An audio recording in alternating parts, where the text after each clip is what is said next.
ഇൽമ് ഇല്ലെങ്കിൽ അവിടെ ജീവൻ ഇല്ല. ഇൽമ് ഇല്ലെങ്കിൽ ഒരു നാട്ടിൽ തീരെ തന്നെ ദീൻ ഉണ്ടാകുന്നില്ല.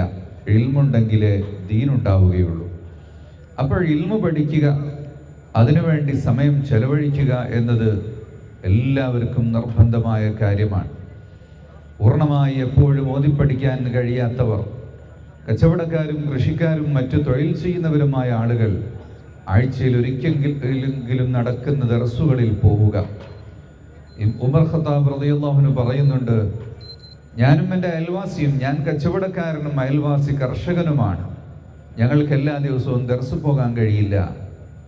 അയൽവാസി ദർസിന് പോകുമ്പോൾ ഞാൻ കച്ചവടത്തിന് പോകും. വൈകുന്നേരം അയാൾ എനിക്ക് പറഞ്ഞു തരും. അദ്ദേഹം കൃഷിക്ക് പോകുമ്പോൾ ഞാൻ ദർസിൽ പോകും. വൈകുന്നേരം വന്ന് ദർസിൽ കേട്ടത് അദ്ദേഹത്തിനും പഠിപ്പിച്ചു കൊടുക്കും. അങ്ങനെ സ്വന്തമായി ഓത്ത് കേട്ടുപഠിച്ചത് വൈകുന്നേരമോ മറ്റോ തൻ്റെ കൂടെയുള്ള ആളുകൾക്ക് പറഞ്ഞു കൊടുത്തും ഇൽമ പ്രചരിപ്പിക്കുക എന്ന് പറയുന്നത് ഏറ്റവും വലിയ കാര്യമാണ്. അതുകൊണ്ട് തന്നെ ഇൽമിന് മുതഅല്ലിമുകൾക്കോ ആലിമുകൾക്കോ കൊടുക്കുന്ന സ്വതക്കയാണ് ഏറ്റവും വലിയ സ്വതക്ക.